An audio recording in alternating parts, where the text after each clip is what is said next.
Hi everyone, I'm Ben from SalesSPACE and this is another weekly tech tip. Today I'll be discussing Zoho Bookings. Zoho Bookings is an appointment scheduling app that's included in the Zoho One suite and is similar to Calendly. Okay, so firstly we go into bookings.zoho.com and the first tab we see here is the calendar tab. So this shows us any appointments which have already been booked in our system. And you can search by day, week or month. Next up we have reports. So this is where we can do our reporting and see how many appointments have been booked in which month and the different types of appointments. Then we have our customers list. So this is just our customers which have booked through the appointment system only, and then our own profile page. But most importantly, and it's where we spend most of our time when we're setting up bookings, is in the settings tab here, because there's quite a few settings in here, so it's important to understand how this works. And there's a particular hierarchy in here. So we have the general settings here. So this is where we define our business level settings. The business is the top level. Then underneath the business we have workspaces. And workspaces are basically groups of different types of consultations. And consultations is just another name for a booking type. So a strategy call, 30-minute strategy call would be a type of consultation. And then we have consultants. So consultants are our staff or our team members. And then the other option here is resources. So a resource is considered, say for example, a meeting room or a recording studio. You can set that up so that you can book that resource as well. Okay, so when we're setting this up, we go first to our business, set up our business level settings. So we've got things like our name, the email address from which the notifications come from. You also have working hours here, so we can specify working hours that apply across the whole business. You also have special working hours, so if there's exceptions, and then particular days off. Then if we go to workspaces, so it's up to you how you set this up according to your business. We've got it set up, we have two workspaces that we use, one for phone meetings and one for video meetings.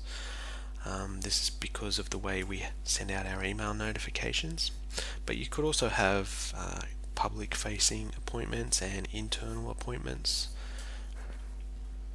So in here we can do things like we can set up our email notifications. Okay, so we can turn them on or off for a consultant and for a customer. And when they're on, we can customize them here. So it's worthwhile doing that just to check the wording and make sure it matches your business. Okay, we can also set up things like our scheduling interval. So this is where we see the gaps between our different appointments. Okay. Then if we go to consultation, so these are our types of bookings. We'll go to this one.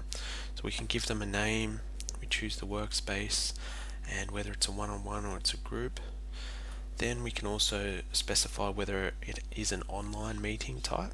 So for this to work, you need to integrate with one of the online meeting apps. So we use Zoho Meeting, but you can also use Zoom, and there's a couple of others. And then you can turn that on for this type of appointment, and what it does is automatically creates that online meeting with the link, and it puts that in the email notification out to the client as well. Then we've got duration, price, buffer time, and then statuses here as well. So from here we can go and we can look at the link. So if we go and use the booking link, so what they mean is this is the actual page. So if we click on this, this is the booking link for this type of booking. Okay, so the blue day here is when I have availability, and then I can click on those and book those. So if I was a client, that's how I would do that, and I would send this link out to the client, when I'm liaising with them over email. But you can also embed it as a widget. So we go to this option here, and you have the iframe code which you could place on your website. Okay, and then next off we have consultants. So this is where we have our team members So we can do things like set up their email address, their number. They can have their own working hours as well. So you'll see here I've just got Thursday 9 to 5. Okay, and that can be customized. You can add specific days and times in here as well. Okay, and then we also have our own booking URL. So I can send this to a client and this will show them the different types of bookings which they can make just with me. So that's important to understand as well, is that there's booking URLs for each of these. So it's for a consultant and for a type of consultation, and also for the business. So just when you're using those booking links, just understand which one you are giving out and just test it and make sure it's what you're expecting. Okay, further down we can have a look at some of our more advanced options here. So we've got our video conferencing. This is where we turn on our integrations, with Zoho Meeting or with Zoom. We can integrate with our payment partners here as well, and calendars. So this is where we can turn on calendars, so Zoho Calendar and Zoho CRM Calendar, and then if we click on Manage, that will just go into each person's calendar, and then we can do our mappings.